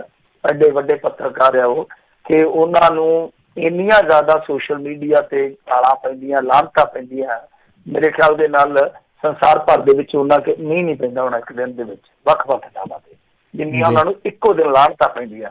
ਤਾਂ ਉਹ ਬੰਦੇ ਇਹ ਗੱਲ ਕਹਿੰਦੇ ਸਨ ਜਾ ਕੇ ਸੁਪਰੀਮ ਕੋਰਟ ਦੇ ਵਿੱਚ ਕਿ ਦੇਖੋ ਇਹਨਾਂ ਨੂੰ ਚੁੱਪ ਕਰਾਓ, ਇਹ ਸਾਨੂੰ ਟਾਰਗੇਟ ਕਰ ਲਏ, ਉਹੀ ਰਿਲੀਜੀਅਸ ਪ੍ਰੋਫਾਈਲਿੰਗ ਵਾਲਾ ਮਸਲਾ ਜੀ। ਤਾਂ ਸੁਪਰੀਮ ਕੋਰਟ ਨੇ ਆਖਿਆ ਕਿ ਨਹੀਂ, ਅਸੀਂ ਜਿਹੜੀ ਪ੍ਰੈਸ ਦੀ ਆਜ਼ਾਦੀ ਆ ਭਾਈ ਉਹਦਾ ਗੱਲ ਨਹੀਂ ਜੇ ਕਰ ਸਕਦੇ। ਤਾਂ ਹੁਣ ਇੱਥੇ ਇੱਕ ਸਵਾਲ ਪੈਦਾ ਹੋਏਗਾ, ਦੇਖੋ ਵੈਸੇ ਮੈਂ ਤੇ ਮੰਨਦਾ ਵਾਂ ਕਿ ਇਹਦਾ ਪੱਤਰਕਾਰ ਚਾਹੇ ਉਹ ਗੋਦੀ ਮੀਡੀਆ, ਚਾਹੇ ਉਹ ਬੋਧੀ ਮੀਡੀਆ, ਚਾਹੇ ਕੋਈ ਵੀ ਆ, ਚੁੱਪ ਨਹੀਂ ਕਰਾਉਣਾ ਚਾਹੀਦਾ, ਚੁੱਪ ਨਹੀਂ ਕਰਾਉਣਾ ਚਾਹੀਦਾ। ਪਰ ਗੱਲ ਇਹ ਆ ਕਿ ਦੇਖੋ ਜਦ ਅਮਿਤ ਸ਼ਾਹ ਦੇ ਮੁੰਡੇ ਦੀ ਵਾਰੀ ਆਉਂਦੀ ਆ ਤਾਂ ਉਦੋਂ ਤੁਸੀਂ ਕਿਸ ਤਰੀਕੇ ਨਾਲ ਦਾਵਾਇਰ ਨੂੰ ਚੁੱਪ ਕਰਾਉਣੇ ਹੋ, ਉਸ ਕਿਸ ਤਰੀਕੇ ਨਾਲ। ਕੋਰਟਾਂ ਵੀ ਕਹਿੰਦੀਆਂ ਕਿ ਤੁਸੀਂ ਇਸ ਮਾਮਲੇ ਤੇ ਰਿਪੋਰਟਿੰਗ ਨਹੀਂ ਕਰ ਸਕਦੇ। ਕਮਾਲ ਦੀ ਗੱਲ ਆ ਕਿ ਇੱਕ ਤੇ ਉਹਨਾਂ ਤੇ ਮਾਣਹਾਨੀ ਦਾ ਮੁਕੱਦਮਾ ਪਾ ਦਿੱਤਾ ਜਾਂਦਾ, ਔਰ ਉੱਤੋਂ ਕੋਰਟ ਇਹ ਕਹਿ ਦਿੰਦੀ ਹੈ ਕਿ ਤੁਸੀਂ ਰਿਪੋਰਟਿੰਗ ਹੀ ਨਹੀਂ ਕਰ ਸਕਦੇ। ਤਾਂ ਸਾਰੇ ਮਸਲਿਆਂ ਤੇ ਹੋਣਾ ਚਾਹੀਦਾ ਨਾ। ਫਿਰ ਕਸ਼ਮੀਰ ਦੇ ਵਿੱਚ ਵੀ ਸੁਪਰੀਮ ਕੋਰਟ ਨੂੰ ਕਹਿਣਾ ਚਾਹੀਦਾ ਕਿ ਉਹਨਾਂ ਦੇ ਅਖਬਾਰ ਕਿਉਂ ਬੰਦ ਕਰਾਏ ਗਏ ਸਨ ਕਿਸੇ ਸਮੇਂ, ਜਿਹੜੇ ਅੱਜ ਤੱਕ ਵੀ ਬੰਦ ਆ। ਤਾਂ ਸਾਰੇ ਪਾਸੇ ਇਹੀ ਇਹ ਸੋਚਣਾ ਚਾਹੀਦਾ, ਵਿਚਾਰਨਾ ਚਾਹੀਦਾ ਕਿ ਪ੍ਰੈਸ ਦੀ ਆਜ਼ਾਦੀ ਹੈ ਜਿਹੜੀ ਖੁੱਲੀ ਰਹੇ, ਆਲੋਚਨਾ ਦਾ ਠੀਕ ਹੈ, ਇੱਕ ਦਾਇਰਾ ਹੋਣਾ ਚਾਹੀਦਾ, ਇੱਕ ਮਰਿਆਦਾ ਹੋਣੀ ਚਾਹੀਦੀ ਹੈ, ਪਰ ਪੈਮਾਨਾ ਜਿਹੜਾ ਉਹ ਸਭ ਤੇ ਲਾਗੂ ਹੋਣਾ ਚਾਹੀਦਾ ਜੀ। ਜੀ ਤੇ ਆ ਜਦੋਂ ਨਿਹੰਗਾਂ ਦੇ ਮਾਮਲੇ 'ਚ ਜਿਹੜੇ ਕਈਆਂ ਨੂੰ ਉਹਨਾਂ ਨੇ ਵੀ ਜਿਹੜਾ ਉਹ ਚੱਕ ਲਿਆ, ਉੱਥੇ ਵੀ ਜਿਹੜੀ ਆ ਚੁੱਪ ਧਾਰੀ ਬੈਠੇ ਆ। ਤੇ ਇੱਕ ਮਿੰਟੂ ਜੀ, ਪੁਲਿਸ ਵਾਲਿਆਂ ਦੇ ਨਾਲ ਹੀ ਸੰਬੰਧਿਤ ਜਿਹੜੀ ਖਬਰ ਆ ਰਹੀ ਹੈ ਵੀ ਪੁਲਿਸ ਤੋਂ ਤੰਗ ਆ ਕਿ ਇੱਕ ਬੰਦੇ ਨੇ ਜਿਹੜੀ ਖੁਦਕੁਸ਼ੀ ਵੀ ਕਰ ਲਈ ਆ। ਹੁਣ ਜਿਹੜੇ ਪੁਲਿਸ ਨੂੰ ਜਿਹੜੀ ਸ਼ਲਾਘਾ ਕਰਦੇ ਸੀ ਉਸ ਦੀ ਵੀ ਇੱਦਾਂ ਆ ਉੱਦਾਂ ਆ, ਉਹ ਹੁਣ ਸਾਰੇ ਜਾਣੇ ਚੁੱਪ ਨੇ ਨਾਲ ਨਾਲ। ਨਹੀਂ ਦੇਖੋ ਇਹਦੇ 'ਚ ਕਾਹਲੀ ਨਾ ਕਰੋ, ਹਾਲ ਕਦੀ ਥੋੜਾ ਇੰਤਜ਼ਾਰ ਕਰੋ, ਕੁਛ ਹੋਰ ਫੈਕਟ ਆ ਜਾਣਗੇ ਇਸ ਮਾਮਲੇ 'ਚ। ਦੇਖੋ ਮੈਂ ਆਫ ਦੀ ਰਿਕਾਰਡ ਜਿੰਨਾ ਕੁ ਪਤਾ ਕਰ ਸਕਿਆ ਵਾਂ, ਕਿਉਂਕਿ ਜਦੋਂ ਪੁਲਿਸ ਨਾਲ ਮਾਮਲਾ ਜੁੜਿਆ ਹੁੰਦਾ ਜ਼ਰਾ ਜੀ ਚੱਲਿਆ, ਗੁੱਸਾ ਸਭ ਨੂੰ ਚੜ੍ਹਦਾ ਕਿ ਇਹ ਭਾਈ ਕੀ ਕਰੀ ਜਾਂਦੇ ਆ। ਪਰ ਉਹ ਮਸਲਾ ਥੋੜਾ ਜਿਹਾ ਨਿੱਜੀ ਪੱਖ ਤੋਂ ਵੇਖਣਾ ਪਊਗਾ, ਵਿਚਾਰਨਾ ਪਊਗਾ ਕਿਉਂਕਿ ਉਹ ਜਿਹੜਾ ਸੁਸਾਈਡ ਨੋਟ ਆ, ਟਾਈਟਲ ਖਬਰ ਦਾ ਕੁਝ ਹੋ ਰਿਹਾ, ਜੇ ਤੁਸੀਂ ਸੁਸਾਈਡ ਨੋਟ ਤੇ ਝਾਤ ਮਾਰੋਗੇ ਨਾ, ਉਹਦੇ ਵਿੱਚ 2 ਬੰਦਿਆਂ ਦੇ ਵਿਸ਼ੇਸ਼ ਤੌਰ ਤੇ ਨਾਮ ਆ ਜਿਹੜੇ ਕਿ ਉਹਦੇ ਫਰੈਂਡ ਨੇ, ਉਹਨਾਂ ਚੋਂ ਇੱਕ ਪੁਲਿਸ ਵਾਲਾ ਹੈ ਤੇ ਮਾਮਲਾ ਪੈਸਿਆਂ ਦੇ ਲੈਣ ਦੇਣ ਦਾ ਹੈ। ਤਾਂ ਹੁਣ ਘਰ ਦੇ ਉਸ ਸੁਸਾਈਡ ਨੋਟ ਤੋਂ ਬਾਅਦ ਕੀ ਦੋਸ਼ ਲਾਉਂਦੇ ਆ, ਆਪਾਂ ਉਹਨਾਂ ਤੇ ਹਾਲ ਦੀ ਘੜੀ ਨਾ ਜਾਂਦੇ ਹੋਏ ਸੁਸਾਈਡ ਨੋਟ ਤੇ ਹੀ ਕੇਂਦਰਿਤ ਰਹਾਂਗੇ ਨਾ, ਕਿਉਂਕਿ ਉਹ ਬੰਦਾ ਕੀ ਕਹਿ ਕੇ ਗਿਆ, ਘਰ ਦੇ ਕੀ ਕਹਿ ਰਹੇ ਆ, ਉਹ ਨਹੀਂ ਕਹਾਣੀ ਮੰਨੀ ਜਾਣੀ। ਸੁਸਾਈਡ ਨੋਟ ਦੇ ਵਿੱਚ ਉਹਨੇ ਕੀ ਲਿਖਿਆ, ਜੇ ਤੁਸੀਂ ਬਰੀਕੀ ਨਾਲ ਪੜੋਗੇ ਨਾ, 2 ਬੰਦਿਆਂ ਦੇ ਨਾਲ ਆ, ਇੱਕ ਸਕੂਟਰਾਂ ਵਾਲਾ, ਇੱਕ ਜੱਗਾ। ਜੱਗਾ ਦੱਸਦੇ ਆ ਕਿ ਉਹ ਪੁਲਿਸ ਵਾਲਾ ਹੈ ਤੇ ਇਹਨਾਂ ਦਾ ਮਸਲਾ ਲੈਣ ਦੇਣ ਦਾ ਹੈ। ਹਾਲਾਂਕਿ ਇਹ ਚੀਜ਼ਾਂ ਦੀ ਪੁਸ਼ਟੀ ਹੋਣੀ ਹਾਲੇ ਬਕਾਇਆ, ਸੋ ਮੈਂ ਇਸ ਕਰਕੇ ਬੇਨਤੀ ਕਰੂੰਗਾ ਕਿ ਕਿਸੇ ਵੀ ਨਤੀਜੇ ਤੇ ਪਹੁੰਚਣ ਤੋਂ ਪਹਿਲਾਂ ਇੰਤਜ਼ਾਰ ਕਰ ਲੈਣਾ ਚਾਹੀਦਾ। ਜੇ ਪੁਲਿਸ ਵਾਲੇ ਹੋਰ ਰਲੇ ਹੋਏ ਉਹਨਾਂ ਦੇ ਨਾਲ, ਮਤਲਬ ਕਿ ਪੁਲਿਸ ਕੋਈ ਮਹਿਕਮੇ ਦੇ ਵਿੱਚੋਂ ਕੋਈ 4-5 ਬੰਦੇ ਪ੍ਰੈਸ਼ਰਾਈਜ਼ ਕਰ ਰਹੇ ਸੀ ਉਹਨੂੰ ਕਿਸੇ ਕਿਸਮ ਦਾ, ਤਾਂ ਸਾਰਿਆਂ ਤੇ ਮੁਕੱਦਮਾ ਦਰਜ ਹੋਣਾ ਚਾਹੀਦਾ।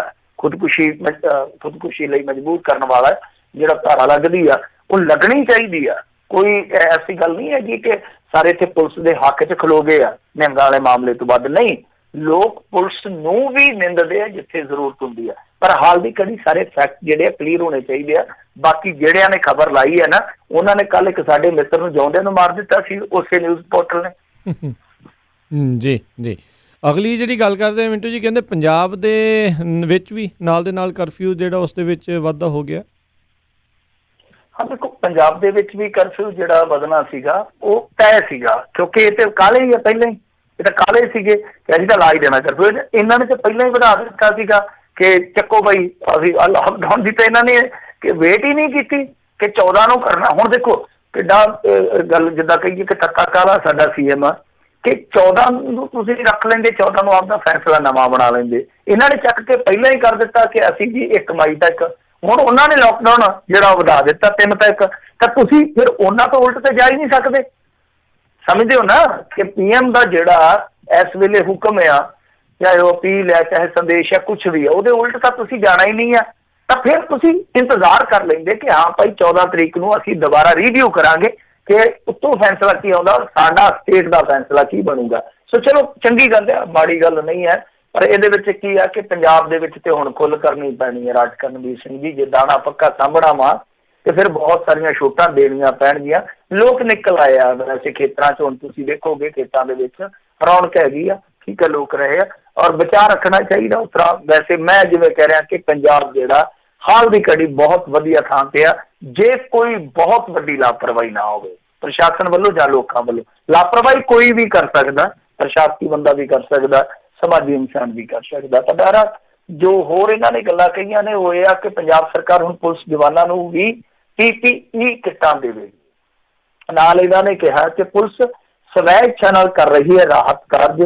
ਫਿਰ ਇਹ ਕਹਿੰਦੇ ਆ ਕਿ ਸੂਬੇ 'ਚ ਪੜਾਅਵਾਰ ਛੂਟ ਦੇਣੀ ਕਮੇਟੀ ਦੇ ਵਿਚਾਰ ਅਧੀਨ। ਇਹ ਗੱਲ ਜਿਹੜੀ ਆ ਉਹ ਨੋਟ ਕਰਨ ਵਾਲੀ ਆ ਕਿ ਪੜਾਅਵਾਰ ਛੋਟ ਦੇਣੀ ਕਮੇਟੀ ਦੇ ਵਿਚਾਰ ਅਧੀਨ ਆ। ਤਾਂ ਮੇਰੇ ਖਿਆਲ ਦੇ ਨਾਲ ਇਹਨਾਂ ਦੀ ਸੋਚ ਵੀ ਪ੍ਰਧਾਨ ਸੇਵਕ ਦੀ ਸੋਚ ਵਾਲੀ ਆ ਕਿ 20 ਤਰੀਕ ਨੂੰ ਅਸੀਂ ਇੱਕ ਰਿਵਿਊ ਕਰਾਂਗੇ। ਔਰ ਹੋ ਸਕਦਾ ਕਿ ਪੰਜਾਬ ਦੇ ਜਿਹੜੇ ਕੁਝ ਜ਼ਿਲ੍ਹੇ ਆ, ਜਿੱਦਾਂ ਆਪਾਂ ਵੇਖਿਆ ਹੀ ਆ ਕਿ 14 ਜ਼ਿਲ੍ਹੇ ਇਸ ਤਰ੍ਹਾਂ ਦੇ ਆ ਜਿਨ੍ਹਾਂ ਦੇ ਵਿੱਚ ਪਿਛਲੇ 9 ਦਿਨ ਤੋਂ, ਹੁਣ ਤਾਂ 13 ਕਰ ਦਈਏ ਕਿਉਂਕਿ ਗੁਰਦਾਸਪੁਰ ਅੱਜ ਨਿਕਲ ਗਿਆ ਵਿੱਚ ਉਸ ਸੂਚੀ ਦੇ, ਉੱਥੇ ਆ ਗਿਆ, ਤਾਂ ਇੱਥੇ 9 ਦਿਨਾਂ ਤੋਂ ਕੋਈ ਕੇਸ ਨਹੀਂ ਆਇਆ ਨਵਾਂ। ਤਾਂ ਇਹ ਸੋਚ ਕੇ ਚੱਲ ਰਿਹਾ ਕਿ ਜੇ ਮੰਨ ਲਓ ਪੜਾਅਵਾਰ ਛੋਟ ਦੇਣ ਦੀ ਵਾਰੀ ਆਈ ਤਾਂ ਅਸੀਂ ਇਹਨਾਂ ਜ਼ਿਲ੍ਹਿਆਂ ਨੂੰ ਨਿਸ਼ਾਨਦੇਹੀ ਕਰਕੇ ਛੋਟ ਦੇ ਸਕਦੇ ਹਾਂ ਸ਼ਰਤਾਂ ਦੇ ਤਹਿਤ। ਪਰ ਨਾਲ ਉਹ ਵਾਰਨਿੰਗ ਵੀ ਦਿੰਦੇ ਆ ਕਿ ਕਰਫਿਊ ਦੀ ਉਲੰਘਣਾ ਕਿਸੇ ਨੂੰ ਵੀ ਨਹੀਂ ਕਰਨ ਦਿੱਤੀ ਜਾਏਗੀ।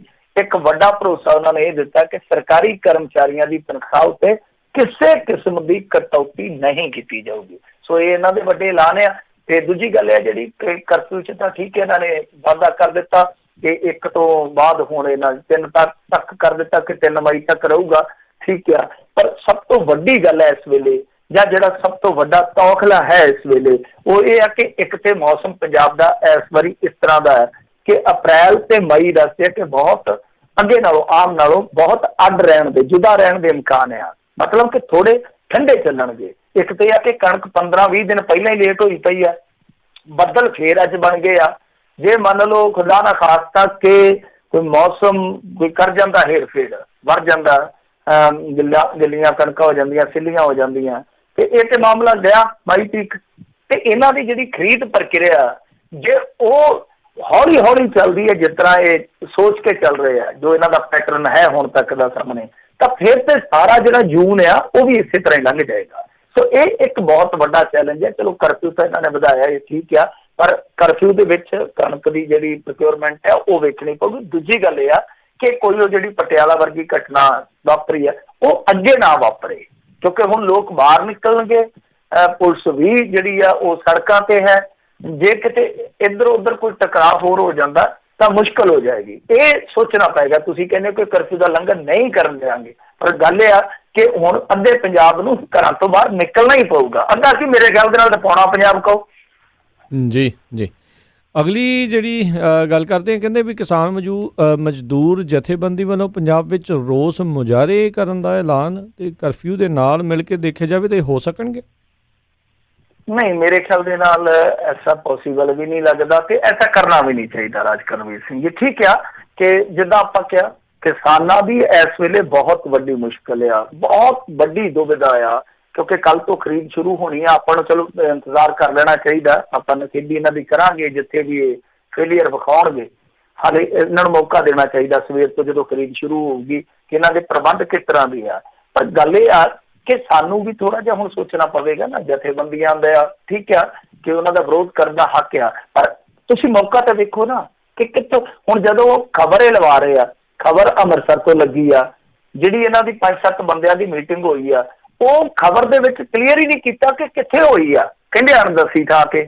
ਹਾਲ ਦੀ ਘੜੀ ਤੇ ਤੁਸੀਂ ਪ੍ਰੈਸ ਨੋਟ ਵੀ ਦੱਸੀ ਥਾਂ ਤੋਂ ਰਿਲੀਜ਼ ਕਰ ਰਹੇ ਹੋ। ਮੁਜ਼ਾਹਰਾ ਕਿੱਥੇ ਕਰੋਗੇ? ਮੁਜ਼ਾਹਰਾ ਕਰੋਗੇ ਤੇ ਫਿਰ ਪੁਲਿਸ ਜਿਹੜੀ ਆ ਉਹ ਆਪਦਾ ਰੰਗ ਵਿਖਾਊਗੀ, ਫਿਰ ਗੱਲ ਉੱਥੇ ਭੇੜ ਵਾਲੀ ਆ। ਉਹਦੇ ਨਾਲ ਠੀਕ ਆ ਕਿ ਤੁਸੀਂ ਅੱਜ ਦੀ ਘੜੀ ਜੇ ਵੇਖੋਗੇ ਤਾਂ ਜਿਹੜੇ ਕੈਬਨਿਟ ਆ ਉਹ ਵੀ ਇਸੇ ਤਰ੍ਹਾਂ ਹੀ ਮੀਟਿੰਗਾਂ ਕਰਦੇ ਪਏ, ਦੂਰ ਦੂਰ ਬੈਠ ਕੇ ਵੀਡੀਓ ਕਾਨਫਰੰਸ ਕਰ ਲੈਂਦੇ ਆ। ਅੱਜ ਕੱਲ ਬਹੁਤ ਸਾਰੇ ਜਿਹੜੇ ਆਪਾਂ ਦੇਖੀਏ ਘਰਾਂ ਤੋਂ ਹੀ ਕੰਮ ਕਾਰ ਚੱਲਦੇ ਪਏ ਆ। ਤਾਂ ਜੇ ਕੋਈ ਸਮੱਸਿਆ ਆਉਂਦੀ ਆ ਤਾਂ ਲੋਕ ਤੁਹਾਡੇ ਨਾਲ ਖਲੋਤੇ ਆ। ਜਥੇਬੰਦੀਆਂ ਨੂੰ ਸਮਝਣਾ ਚਾਹੀਦਾ ਕਿ ਇਹ ਨਹੀਂ ਹੈ ਕਿ ਤੁਸੀਂ ਰੋਡ ਤੇ ਉਤਰਦੇ ਹੋ ਤਾਂ ਲੋਕ ਤੁਹਾਨੂੰ ਸਪੋਰਟ ਨਹੀਂ ਕਰਦੇ, ਘਰਾਂ 'ਚੋਂ ਬੈਠ ਕੇ ਵੀ ਕਰਦੇ ਆ। ਤਾਂ ਹਾਲ ਦੀ ਘੜੀ ਜੇ ਕੋਈ ਦਿੱਕਤ ਆਈ ਤਾਂ ਇਹਨਾਂ ਦੇ ਨਾਲ ਸਾਰੇ ਖੜਨਗੇ। ਇਹਨਾਂ ਨੂੰ ਥੋੜਾ ਜਿਹਾ ਟਰਮੇ ਤੋਂ ਕੰਮ ਲੈਣਾ ਚਾਹੀਦਾ। ਹਾਂ, ਪ੍ਰੈਸ਼ਰ ਬਣਾਉਣਾ ਚਾਹੀਦਾ, ਪ੍ਰੈਸ਼ਰ ਬਿਲਡ ਕਰਨਾ ਚਾਹੀਦਾ, ਕੋਈ ਚੱਕਰ ਨਹੀਂ ਹੈ। ਸਰਕਾਰ ਤੇ ਪ੍ਰੈਸ਼ਰ ਜਿੰਨਾ ਵੀ ਪਾ ਸਕਦੇ ਆ ਪਾਉਣ, ਪਰ ਇਹੋ ਜਿਹਾ ਡਿਸੀਜਨ ਮੇਰੇ ਖਿਆਲ ਦੇ ਨਾਲ ਇਹਨਾਂ ਨੂੰ 2 ਵਾਰੀ ਨਹੀਂ 100 ਵਾਰੀ ਸੋਚ ਕੇ ਲੈਣਾ ਚਾਹੀਦਾ ਕਿ ਕੱਲ ਨੂੰ ਕੋਈ 10 ਬੰਦੇ 20 ਬੰਦੇ ਲੈ ਕੇ ਤੁਸੀਂ ਚੱਲ ਜਾਂਦੇ। ਇੱਕ ਤਾਂ ਰਿਸਕ ਆ, ਰਿਸਕ ਕੀ ਹਾਈ ਰਿਸਕ ਆ, ਔਰ ਦੂਜੀ ਚੀਜ਼ ਇਹ ਆ ਕਿ ਇਹਦੇ ਨਾਲ ਫਿਰ ਦੂਸਰੇ ਵੀ ਬੰਦੇ ਆ ਜਿਹੜੇ ਉਹ ਕਿਤੇ ਨਾ ਕਿਤੇ ਉਤਸ਼ਾਹਿਤ ਹੁੰਦੇ ਇਹਨਾਂ ਚੀਜ਼ਾਂ ਵਾਸਤੇ। ਹਾਂ, ਜੇ ਮੰਨ ਲਓ ਸਰਕਾਰ ਜਿਹੜੀ ਉਹ ਕਿਸਾਨਾਂ ਨੂੰ ਪਰੇਸ਼ਾਨ ਕਰਦੀ ਹੈ, ਖੱਜਲ ਕਰਦੀ ਆ, ਤੁਸੀਂ ਅਪੀਲ ਕਰੋ, ਲੋਕ ਜਿਹੜੇ ਤੁਹਾਡਾ ਸਾਥ ਦੇਣਗੇ। ਅੱਜ ਕੱਲ੍ਹ ਸੋਸ਼ਲ ਮੀਡੀਆ ਤੁਹਾਡੇ ਕੋਲ ਇੱਕ ਬਹੁਤ ਵੱਡਾ ਵੈਪਨ ਹੈਗਾ, ਉਹਨੂੰ ਚਲਾ ਦਿਓ ਫਿਰ ਮੁੜ ਕੇ। ਜੀ। ਅਗਲੀ ਜਿਹੜੀ ਗੱਲ ਕਰੀਏ, ਕਹਿੰਦੇ ਪੰਜਾਬ ਦੇ ਸਕੂਲਾਂ ਦੀ ਸਰਕਾਰ ਨੂੰ ਚਿੱਠੀ ਚੁੱਕਿਆ ਅਹਿਮ ਮਸਲਾ। ਦੇਖੋ, ਮਸਲਾ ਇਹ ਆ ਕਿ ਸਕੂਲਾਂ ਨੂੰ ਤੇ ਕਹੀ ਜਾਂਦੇ ਆ ਕਿ ਤੁਸੀਂ ਆਪਣੇ ਜਿਹੜੇ ਤੁਹਾਡੇ ਸਟਾਫ ਵਾਲੇ ਹੈਗੇ ਉਹਨਾਂ ਨੂੰ ਤਨਖਾਹਾਂ ਦੇਵੋ, ਤੇ ਸਕੂਲ ਹੁਣ ਇਹੀ ਚਿੱਠੀ ਲਿਖ ਕੇ ਕਹਿਣਗੇ ਨਾ ਕਿ ਭਾਈ ਤਨਖਾਹਾਂ ਹੀ ਦਈਏ ਕਿੱਥੋਂ। ਹੁਣ ਜਿੱਦਾਂ ਕਾਲਜ ਆ, ਕਾਲਜ ਤੁਹਾਨੂੰ ਪਤਾ ਹੀ ਹੈ ਨਾ ਕਿ ਨਿੱਜੀ ਕਾਲਜ ਜਿਹੜੇ ਆ ਉਹ ਤੇ ਪਹਿਲਾਂ ਹੀ ਬਹੁਤ ਜ਼ਿਆਦਾ ਪੰਜਾਬ ਦੇ ਵਿੱਚ ਕਹੀਏ ਕਿ ਖਸਤਾ ਹਾਲ ਆ।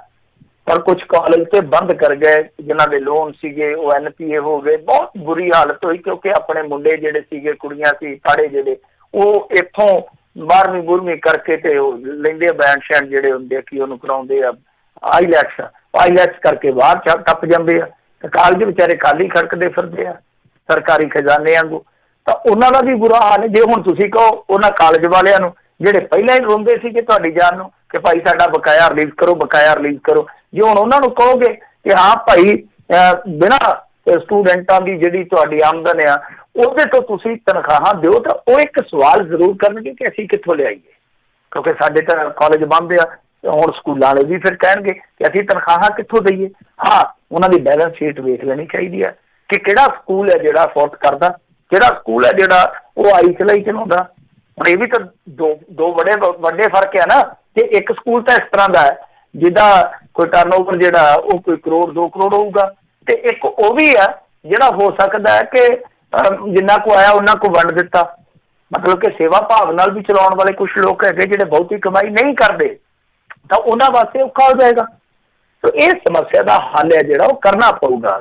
ਉਹ ਸਰਕਾਰ ਨੂੰ ਸੋਚਣਾ ਚਾਹੀਦਾ, ਇਹਨਾਂ ਦੇ ਜਿਹੜੇ ਪਾਲਿਸੀ ਮੇਕਰ ਆ ਉਹਨਾਂ ਨੂੰ ਵਿਚਾਰਨਾ ਚਾਹੀਦਾ ਕਿ ਅੱਗੇ ਕੀ ਕਰ ਸਕਦੇ ਹਾਂ ਅਸੀਂ, ਤਾਂ ਕਿ ਇਹ ਚੀਜ਼ਾਂ ਜਿਹੜੀਆਂ ਉਹ ਘਟਣ ਥੋੜੀਆਂ ਜੀਆਂ। ਹੁਣ ਜਿੱਦਾਂ ਕਿਸਾਨਾਂ ਨੂੰ ਖੁੱਲ੍ਹ ਦਿੱਤੀ ਜਾ ਰਹੀ ਆ, ਦੇਖੋ ਹਰੇਕ ਬੰਦੇ ਨੂੰ ਆਪਣਾ ਕੰਮ ਪਿਆਰਾ, ਹਰੇਕ ਬੰਦੇ ਨੂੰ ਜਿੰਨੀ ਕੁ ਖੁੱਲ੍ਹ ਦਿੱਤੀ ਜਾ ਸਕਦੀ ਉਹਨੂੰ ਦੇਣੀ ਚਾਹੀਦੀ ਆ। ਜੇ ਸਕੂਲਾਂ ਦੇ ਵਿੱਚ ਵੀ ਇਸ ਤਰ੍ਹਾਂ ਦਾ ਕੋਈ ਕੀਤਾ ਜਾ ਸਕਦਾ ਕਿ ਹਰੇਕ ਨੂੰ ਆਨਲਾਈਨ ਕਲਾਸਾਂ ਲਾ ਕੇ ਐਡਮਿਸ਼ਨ ਲੈਣ ਦੀ ਜਾਂ ਫੀਸ ਲੈਣ ਦੀ ਜੇ ਇਜਾਜ਼ਤ ਦਿੱਤੀ ਜਾਵੇ ਕਿ ਹਾਂ ਭਾਈ ਤੁਸੀਂ ਥੋੜ੍ਹਾ ਕਿਸ਼ਤਾਂ 'ਚ ਲੈ ਲਓ ਜਾਂ ਜਿੱਦਾਂ ਵੀ ਅੱਗੇ ਲੈਂਦੇ ਹੋ ਉਹਦੇ ਤੋਂ ਘਟਾ ਵਟਾ ਕੇ ਚਲਾਓ ਕੰਮ, ਤਾਂ ਇਹ ਜ਼ਰੂਰੀ ਆ, ਜ਼ਰੂਰੀ ਆ। ਵੈਸੇ ਤਾਂ ਆਪਾਂ ਪਿੱਟਦੇ ਰਹੇ ਹਾਂ ਕਿ ਨਿੱਜੀ ਸਕੂਲਾਂ ਨੂੰ ਭਾਈ ਤੁਸੀਂ ਬਹੁਤ ਜ਼ਿਆਦਾ ਇੱਥੇ ਖੁੱਲ੍ਹ ਦਿੱਤੀ ਹੋਈ ਆ, ਪਰ ਅੱਜ ਇੱਕਦਮ ਹੁਣ ਤੁਸੀਂ ਉਹਨਾਂ ਦੇ ਮੂੰਹ ਤੇ ਸ਼ਿਕੂ ਵੀ ਨਹੀਂ ਲਾ ਸਕਦੇ, ਇਹ ਵੀ ਇੱਕ ਸਮੱਸਿਆ। ਪਰ ਦੂਜੇ ਪਾਸੇ ਹੁਣ ਕੈਪਟਨ ਦਾ ਤੁਸੀਂ ਅੱਜ ਬਿਆਨ ਦੇਖ ਲਓ, ਇਹ ਕਹਿੰਦੇ ਆ ਕਿ ਦੇਖੋ ਜੀ ਉਦਯੋਗਾਂ ਨੂੰ ਤੁਸੀਂ ਕਹਿ ਰਹੇ ਹੋ ਕਿ ਤਨਖਾਹਾਂ ਦਿਓ, ਤਾਂ ਵਪਾਰ ਤੋਂ ਕਹਿੰਦੇ ਕਿ ਚੌਪਟ ਹੋ ਜਾਣਗੇ ਦੇ ਨਾਲ,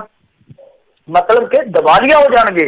ਤੁਸੀਂ ਤਨਖਾਹਾਂ ਦੇਣ ਬਾਰੇ ਕਹਿ ਰਹੇ ਹੋ, ਤਾਂ ਹੁਣ ਆਹੀ ਗੱਲ ਕੈਪਟਨ ਸਾਹਿਬ ਜਿੱਦਾਂ ਹੁਣ ਦੂਜਿਆਂ ਤੇ ਲਾਗੂ ਕਰ ਰਹੇ ਕਿ ਉਦਯੋਗਾਂ ਵਾਲੇ ਨੂੰ ਤੁਸੀਂ ਕਹਿ ਰਹੇ ਹੋ ਫੈਕਟਰੀਆਂ ਵਾਲਿਆਂ ਨੂੰ ਕਿ ਤਨਖਾਹਾਂ ਦਿਓ ਕਾਮਿਆਂ ਦੀਆਂ, ਤੇ ਜੋ ਦੇਣਗੇ ਫੈਕਟਰੀਆਂ ਬੰਦ ਪਈਆਂ ਤੇ ਫਿਰ ਤੇ ਉਹ ਤਬਾਹ ਹੋ ਜਾਣਗੇ। ਤੇ ਸਕੂਲ ਵਾਲੇ ਫਿਰ ਇਹੀ ਲੌਜਿਕ ਦੇਣਗੇ ਕੈਪਟਨ ਸਾਹਿਬ ਨੂੰ ਕਿ ਜੇ ਉਦਯੋਗ ਤਬਾਹ ਹੋ ਸਕਦੇ ਆ ਤੇ ਸਾਡੀਆਂ ਤਾਂ ਫੈਕਟਰੀਆਂ ਚੱਲਦੀਆਂ ਹੀ ਨਹੀਂ। ਜੀ ਜੀ ਜੀ ਅਗਲੀ ਜਿਹੜੀ ਗੱਲ ਕਰੀਏ, ਕਹਿੰਦੇ ਸਬਜ਼ੀ ਪਾਸ ਦੇ ਆੜ 'ਚ ਕਰ ਰਹੇ ਸੀ ਸ਼ਰਾਬ ਦੀ ਸਪਲਾਈ, 2 ਜਾਣੇ ਗ੍ਰਿਫਤਾਰ। ਹਾਂਜੀ, ਇਹ ਕਈ ਮਾਮਲੇ ਹੈਗੇ ਇਸ ਤਰ੍ਹਾਂ ਦੇ। ਤਾਂ ਇਹ ਫਾਜ਼ਿਲਕਾ ਦੀ ਘਟਨਾ ਹੈ ਜਿੱਥੇ ਦੱਸਦੇ ਆ ਕਿ ਇੱਕ ਵਾਹਨ ਜਿਹੜਾ ਵਹੀਕਲ ਹੈ ਜਿਹੜਾ ਉਹ ਫੜਿਆ ਗਿਆ, ਉਹਦੇ ਵਿੱਚ 45 ਪੇਟੀਆਂ ਦਾਰੂ ਦੀਆਂ ਸੀਗੀਆਂ ਬਰਾਮਦ ਹੋਈਆਂ। ਤੇ ਇਹ ਪਾਸ ਲੈ ਕੇ ਯਾਨੀ ਸਬਜ਼ੀ ਜਿਹੜੀ ਉਹ ਅੱਜ ਕੱਲ੍ਹ ਤੁਹਾਨੂੰ ਪਤਾ ਹੀ ਨਾ ਪਿੰਡਾਂ 'ਚ ਸਪਲਾਈ ਕਰਦੇ ਆ, ਘੜੁੱਕੇ ਵੀ ਲਈ ਫਿਰਦੇ ਆ, ਟਰਾਲੀਆਂ ਵੀ ਲਈ ਫਿਰਦੇ ਆ, ਜਿਹੜੇ ਪਿਕਅਪ ਜੇ ਹੁੰਦੇ ਆ ਇਹ ਵੀ ਲਈ ਫਿਰਦੇ ਆ, ਛੋਟੇ ਹਾਥੀ ਇਹ ਵੀ ਲਈ ਫਿਰਦੇ ਆ। ਤਾਂ ਇਹ ਇਸ ਤਰ੍ਹਾਂ ਇੱਕ ਵਹੀਕਲ ਦੇ ਵਿੱਚ ਸਬਜ਼ੀ ਲੱਦ ਕੇ ਪਾਸ ਇਹਨਾਂ ਦੇ ਕੋਲ ਸੀਗਾ ਤੇ ਨਾਲ ਸ਼ਰਾਬ ਵੇਚੀ ਜਾਂਦੇ ਸੀਗੇ। ਤਾਂ ਗੱਲ ਫੇਰ ਹੀ ਉੱਥੇ ਭੌਂਕੇ ਆ ਜਾਂਦੀ ਆ ਕਿ ਆਹ ਕੰਮ ਚੱਲੀ ਜਾਂਦਾ। ਮੈਂ ਤਾਂ ਤੁਹਾਨੂੰ ਬੜੇ ਦਿਨਾਂ ਦਾ ਕਹੀ ਜਾਂਦਾ ਕਿ ਦੇਖੋ ਇੱਥੇ ਸਾਡੇ ਪੰਜਾਬ ਦੇ ਵਿੱਚ ਬਲੈਕ ਹੋ ਰਹੀ ਆ, ਬਲੈਕ ਹੋ ਰਹੀ ਆ, ਬਲੈਕ ਹੋ ਰਹੀ ਆ ਬਹੁਤ ਧੜੱਲੇ ਨਾਲ। ਜੇ ਤੁਸੀਂ ਬਲੈਕ ਨਹੀਂ ਰੋਕ ਸਕਦੇ ਤਾਂ ਤੁਹਾਡੇ ਕੋਲ ਆਪਸ਼ਨ ਇਹੋ ਬਚਦਾ।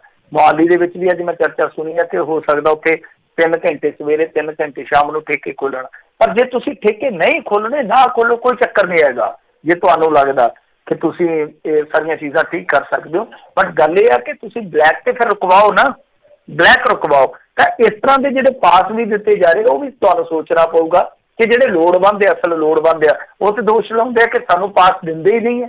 ਜਾਂ ਪਟਿਆਲੇ ਵਾਲੀ ਕਾਂਡ ਵਾਲੀ ਜੇ ਆਪਾਂ ਕਹਾਣੀ ਦੇਖੀਏ ਤਾਂ ਇਹ ਸਾਰਾ ਕੁਛ ਕਿੱਥੋਂ ਸ਼ੁਰੂ ਹੁੰਦਾ? ਲੰਗਰ ਲੰਘਾਉਣ ਤੋਂ ਹੀ, ਪਾਸ ਤੋਂ ਹੀ।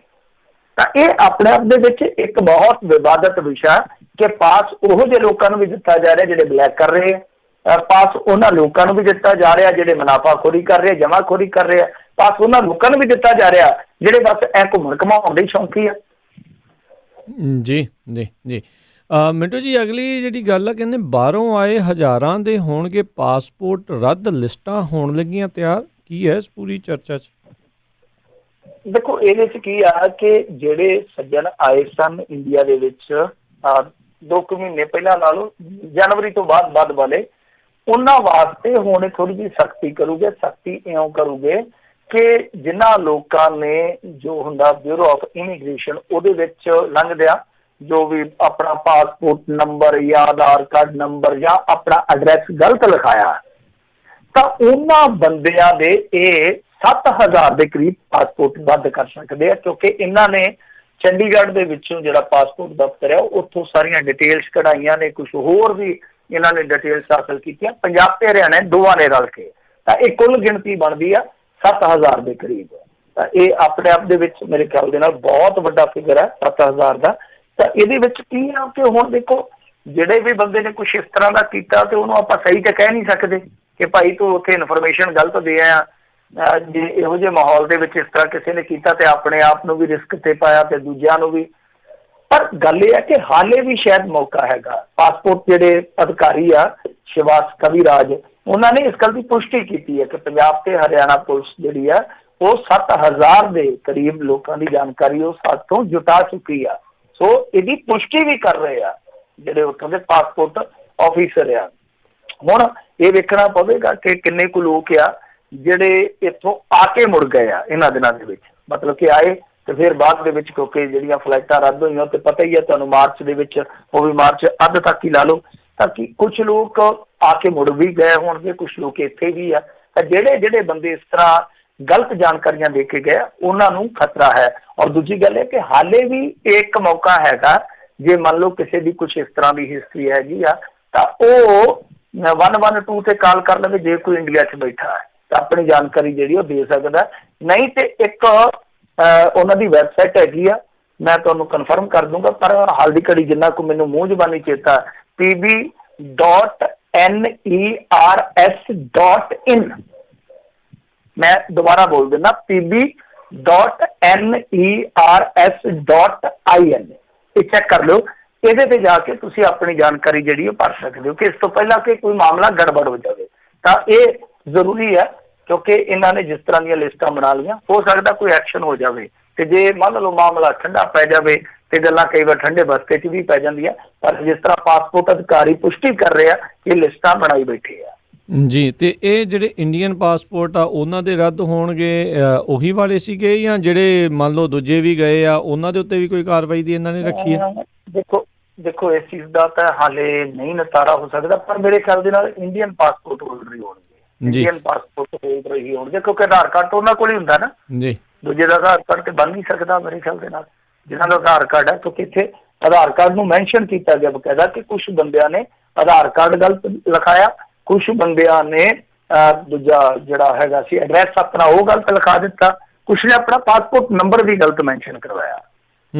ਜੀ ਜੀ, ਤੇ ਜਿਹੜੀ ਤੁਸੀਂ ਵੈਬਸਾਈਟ ਦੱਸੀ ਆ ਮੈਂ ਟਰਾਈ ਕਰ ਰਿਹਾ ਸੀ ਖੋਲ੍ਹਣ ਦੀ, ਉਹ ਖੁੱਲ੍ਹੀ ਤਾਂ ਨਹੀਂ ਹੈ। ਚਲੋ ਤੁਸੀਂ ਪਤਾ ਕਰਕੇ ਦੱਸਿਓ ਮੁੜ ਕੇ ਵੀ ਕੋਈ ਹੋਰ ਤਾਂ ਨਹੀਂ। ਕੋਈ ਗੱਲ ਨਹੀਂ, ਮੈਂ ਤੁਹਾਨੂੰ ਦੱਸ ਦਿੰਦਾ, ਬਹੁਤ ਜਲਦੀ ਦੱਸ ਦੇਣਾ ਮੈਂ ਤੁਹਾਨੂੰ, ਤੁਸੀਂ ਹੋਲਡ ਹੀ ਕਰੋ, ਮੈਂ ਦੱਸ ਦੇਣਾ ਤੁਹਾਨੂੰ ਜੀ। ਤੇ ਨਾਲੇ ਇੱਕ ਚੀਜ਼ ਮੈਂ ਇਹ ਪੁੱਛਣਾ ਚਾਹੁੰਦਾ ਸੀਗਾ ਵੀ ਜਿੱਦਾਂ ਮੰਨ ਲਓ ਜਿਨ੍ਹਾਂ ਨੇ ਇਹ ਗਲਤੀਆਂ ਜਾਂ ਜਾਣ ਬੁੱਝ ਕੇ ਕੀਤਾ, ਕੀ ਉਹਨਾਂ ਨੂੰ ਇਹ ਗਲਤੀ ਸੁਧਾਰਨ ਦਾ ਮੌਕਾ ਵੀ ਮਿਲੂਗਾ? ਹਾਂ ਬਿਲਕੁਲ, ਇਹ ਹਾਲੇ ਖੁੱਲੀ ਆ, ਵੇਖੋ ਵੈਬਸਾਈਟ ਮੈਂ ਤੁਹਾਨੂੰ ਇਨਬਾਕਸ ਕਰ ਦੇਣਾ, ਵੈਬਸਾਈਟ ਖੁੱਲੀ ਹੈ ਕਿਉਂਕਿ ਵੈਬਸਾਈਟ ਇਹਨਾਂ ਨੇ ਇਹ ਜੇ ਤੁਸੀਂ ਵੇਖੋਗੇ ਨਾ ਜਾ ਕੇ ISA ਕਰਕੇ ਐਮਰਜੈਂਸੀ ਰਿਸਪੌਂਸ ਸਪੋਰਟ ਸਿਸਟਮ ਹੈ ਇਹਨਾਂ ਦਾ, ਇਹ ਜਿਹੜੀ ਵੈਬਸਾਈਟ ਆ ਉਹਦੇ ਤੇ ਸੈਲਫ ਡਿਕਲੇਰੇਸ਼ਨ ਆਫ NRIs ਹਾਲੇ ਵੀ ਅਵੇਲੇਬਲ ਆ ਆਪਸ਼ਨ। ਜੀ, ਸੋ ਭਾਈ ਜਿਨ੍ਹਾਂ ਨੇ ਚਾਹੇ ਡਰਦੇ ਤੇ ਚਾਹੇ ਜਾਣ ਬੁੱਝ ਕੇ ਜਿਨ੍ਹਾਂ ਨੇ ਇਹ ਗਲਤ ਲਿਖਾਇਆ ਆ, ਕਿਰਪਾ ਕਰਕੇ ਠੀਕ ਕਰ ਲਿਓ। ਬਾਅਦ ਦੇ ਵਿੱਚ ਜਿਹੜੇ ਇੱਥੇ ਗ੍ਰੀਨ ਕਾਰਡ ਹੋਲਡਰ ਆ ਜਿਨ੍ਹਾਂ ਕੋਲ ਇੰਡੀਅਨ ਪਾਸਪੋਰਟ ਹੈਗਾ, ਬਾਅਦ 'ਚ ਕਿਤੇ ਰਗੜ ਨਾ ਹੋ ਜਿਓ, ਫਿਰ ਸਭ ਨੂੰ ਹੀ ਪਤਾ। ਬਿਲਕੁਲ ਮੌਕਾ ਸੰਭਾਲੇ, ਹਾਲੇ ਵੀ ਜ਼ਰੂਰਤ ਹੈ। ਮੈਂ ਤੁਹਾਨੂੰ ਵੈਬਸਾਈਟ ਭੇਜਤੀ ਹੈ, ਤੁਸੀਂ ਬੋਲ ਦਿਓ ਜੀ। ਬਿਲਕੁਲ ਜੀ, ਤੇ ਮੈਂ ਬਿਲਕੁਲ ਇੱਥੋਂ ਚੈੱਕ ਕਰ ਰਿਹਾ, ਸੋ ਇਹੀ ਹੈ ਜੀ pb.ners.in, ਇਹ ਜਿਹੜੀ ਵੈਬਸਾਈਟ ਜਿਹੜੀ ਉਹ ਹੈਗੀ ਜਿਹੜੀ ਇਹਨਾਂ ਨੇ ਦੱਸੀ ਆ। ਸੋ ਹੋਪਫੁਲੀ ਜਿਹੜੇ ਵੀ NRI ਉੱਥੇ ਗਏ ਨੇ, ਜਿਹੜੇ ਇੰਡੀਅਨ ਪਾਸਪੋਰਟ ਹੋਲਡਰ ਨੇ, ਜਿਨ੍ਹਾਂ ਨੇ ਇਨਫੋਰਮੇਸ਼ਨ ਜਾਂ ਗਲਤੀ ਦੇ ਨਾਲ ਗਲਤ ਲਿਖਾ ਹੋਗੀ ਤੇ ਚਾਹੇ ਜਿੱਦਾਂ ਵੀ ਉਹਨਾਂ ਨੇ ਗਲਤ ਲਿਖਾਈ ਆ, ਉਹ ਕਿਰਪਾ ਕਰਕੇ ਸੁਧਾਰ ਲਓ। 7000 ਤੋਂ ਵੱਧ ਲੋਕਾਂ ਦੀ ਲਿਸਟ ਉਹਨਾਂ ਨੇ ਤਿਆਰ ਕੀਤੀ, ਅਦਰਵਾਈਜ਼ ਜੇ ਪਾਸਪੋਰਟ ਕੈਂਸਲ ਹੋ ਗਏ ਤਾਂ ਫਿਰ ਉੱਥੇ ਦੇ ਉੱਥੇ ਹੀ ਫਸੇ ਰਹਿ ਜਾਓਗੇ। ਅਤੇ ਸੋ ਇਹ ਜਿਹੜੇ ਸਾਰੇ ਜਾਣੇ ਇਸ ਵੈਬਸਾਈਟ ਦੇ ਉੱਤੇ ਆਪਣੀ ਇਨਫੋਰਮੇਸ਼ਨ ਉਸ ਨੂੰ ਸੋਧ ਦਿਓ। ਅਤੇ ਮਿੰਟੂ ਜੀ ਬਹੁਤ ਬਹੁਤ ਧੰਨਵਾਦ, ਤੁਸੀਂ ਸਾਡੇ ਨਾਲ ਜੁੜੀਆਂ ਇਹਨਾਂ ਖਬਰਾਂ ਬਾਰੇ ਜਾਣਕਾਰੀ ਦਿੱਤੀਆਂ, ਮਿਹਰਬਾਨੀ, ਧੰਨਵਾਦ, ਸਤਿ ਸ਼੍ਰੀ ਅਕਾਲ ਜੀ। ਸਤਿ ਸ਼੍ਰੀ ਅਕਾਲ ਜੀ। ਤੇ ਸਰੋਤਿਓ, ਇੱਥੇ ਸਾਡਾ ਅੱਜ ਦਾ ਇਹ ਪ੍ਰੋਗਰਾਮ ਸਮਾਪਤ ਹੈ। ਮਿਲਦੇ ਹਾਂ ਅਗਲੀ ਵਾਰ, ਉਦੋਂ ਤੱਕ ਲਈ ਮੇਰੇ ਵੱਲੋਂ ਪਿਆਰ ਭਰੇ ਸਤਿ ਸ਼੍ਰੀ ਅਕਾਲ। ਸੁਣਦੇ ਰਹੋ ਪੰਜਾਬੀ ਰੇਡੀਓ USA।